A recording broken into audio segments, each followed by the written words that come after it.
इसकी वजह से हमें वो खट्टे डकार आते जी, हैं और ज़्यादा गैस हो जाती है। ऐसे ही है। अब होता ये है कि जब आप बहुत ज़्यादा खा लेते हैं और दूसरे नंबर पे आपने ऐसे फूड लेते हैं जो बहुत ज़्यादा प्रोसेस्ड फूड्स हैं या बहुत ज़्यादा स्पाइसेस वाले फूड लेते हैं, ठीक है। तो उसकी वजह से ये वाली और आपको पता है कि पाकिस्तान में बहुत ज़्यादा कोई इन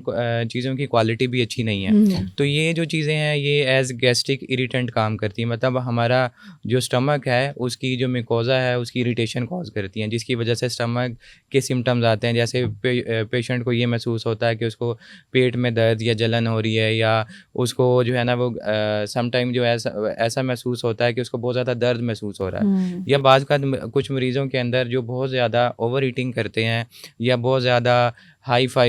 जो है हाई फैट कंटेनिंग डाइट्स ले रहे होते हैं, तो उनको जो है वो कंप्लेंट होती है कि उनका खाने के बाद पेट फूल रहा है। ठीक है, तो और क्योंकि उनकी जो मोटिलिटी है वो मुतासिर हो रही होती है। तो इसमें हर शख्स को ये चाहिए कि नंबर 1 तो ये है कि जितनी उसको भूख है उसे जो है वो उसका 1/3 खाए, या एटलीस्ट जो है वो आधा खाना खाए। जब आप स्टमक को बिल्कुल ऊपर तक फुल कर लेते हैं तो होता ये है कि जब स्टमक की भी एक कैपेसिटी है। अब हमारे लोग यूजुअली करते क्या हैं कि एक आपने जो है ना ओवर ईटिंग कर ली, ओवर ईटिंग करने के बाद पानी जो है वो ऊपर से 2-3 ग्लास पी लिए तो स्टमक जो है वो बिल्कुल डिस्टेंड हो जाता है। जब आप स्टमक को बिल्कुल ऊपर तक फुल कर लेते हैं तो उसके जो कंटेंट्स हैं वो फिर खुराक की नाली में ऊपर जिसे ईसोफेगस में आना शुरू हो जाते हैं, तो उसकी वजह से ये जो सीने की जलन है या सीने में दर्द और जो खट्टी डिकारें ये वाले सिम्टम्स अच्छा, खाने के बाद वैसे पानी नहीं पीना चाहिए? हम ये रिकमेंड करते हैं कि आप खाने से पहले या खाने के दरमियान थोड़ा सा पानी ले लें, या उसके 1-2 घंटे बाद ले लें, क्योंकि जब आप बहुत ज़्यादा ऊपर से वाटर का इंटेक भी कर लेते हैं तो स्टमक बहुत ज़्यादा डिस्टेंड हो जाता है, जिसकी वजह से ये GERD के सिम्टम्स वर्स होते हैं। अच्छा सर, एक मसला जो है वो काफ़ी हम देखते हैं कि लोग अक्सर जब कुछ उनको टेंशन होती है, कोई डिप्रेशन होता है तो उनके पेट में दर्द होने लग जाती है, उनको मरोड़ पड़ने लग जाते हैं, तो क्या इसका ताल्लुक भी मैदे से है? जी, बिल्कुल, इसमें देखें पहले ये समझा जाता था कि हमारे पास भी बहुत से मरीज़ आते थे, या पहले डॉक्टर्स ये समझते थे कि ये जो मरीज़ ऐसे ही कंप्लेंट्स करते हैं कि जो उनके पेट में गैस बनती है या हवा बनती है वो उनके दिमाग में चढ़ जाती है, तो ये इसकी कोई रेलेवेंस नहीं है। लेकिन अब जो है वो साइंस ने जो तहकीक की है उसके मुताबिक ये है कि जो हमारा जितना भी डाइजेस्टिव सिस्टम है ये कनेक्टेड है हमारे ब्रेन के साथ। इसे हम बोलते हैं गट ब्रेन एक्सिस। तो जब भी किसी पेशेंट को स्ट्रेस लेता है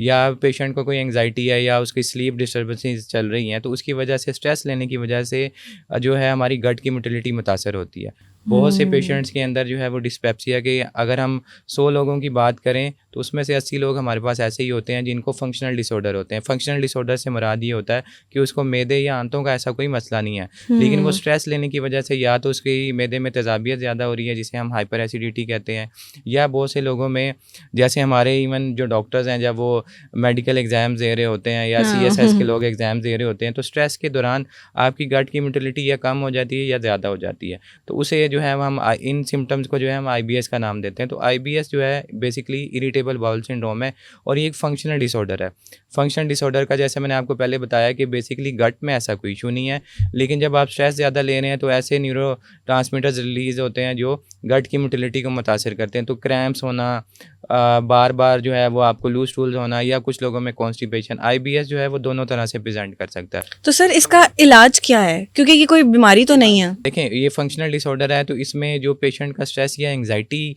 का जो इशू है या मतलब वो जिस वजह से आ रहा है उसको हमने रिलीव करना होता है। इसमें हम लोग भी जो मेडिकेशन दे रहे होते हैं वो स्टमक से ज़्यादा जो है वो हम ट्रैंकुलाइज़र या मरीज़ को ये बता रहे होते हैं कि अपनी स्लीपिंग हैबिट्स बेहतर करें, अपने जो स्ट्रेस फैक्टर्स हैं उनको जो है वो आप देखें कि उनको आप कैसे बेहतर कर सकते हैं, अपनी स्लीप्स को जो है वो प्रॉपरली करें, क्योंकि ये जो अलामतें होती हैं वो मोस्टली जो मरीज़ हमारे पास आके बताते हैं वो उनको जागने के टाइम में हो रहे होते हैं। अगर तो ये फंक्शनल डिसऑर्डर्स नहीं है तो फिर तो पेशेंट को ये वाले सिम्टम्स रात के टाइम में ही होने चाहिए। बिल्कुल। ठीक है, तो इसमें हम जब भी मरीज़ हमारे पास आता है तो हम उसके जो जैसे आपने बताया कि एब्डोमिनल क्रैम्प्स की वैसे बहुत सी रीज़न होती हैं, ज़रूरी नहीं है कि हर पेशेंट के अंदर ही IBS या फंक्शनल डिसऑर्डर्स की वजह से ये हो रहा हो। कुछ पेशेंट ऐसे भी हैं जिनमें सीलियक डिजीज़ या इन्फ्लेमेटरी बाउल डिजीज़ जिसमें जो है वो आंतों की सोजिश हुई होती है उसकी वजह से हो रहा है। तो हम एसोसिएटेड सिम्टम्स या इससे मुराद ये है कि उसके अलावा उसको क्या अलामतें हैं। अब कुछ मरीज़ हमारे पास ऐसे आते हैं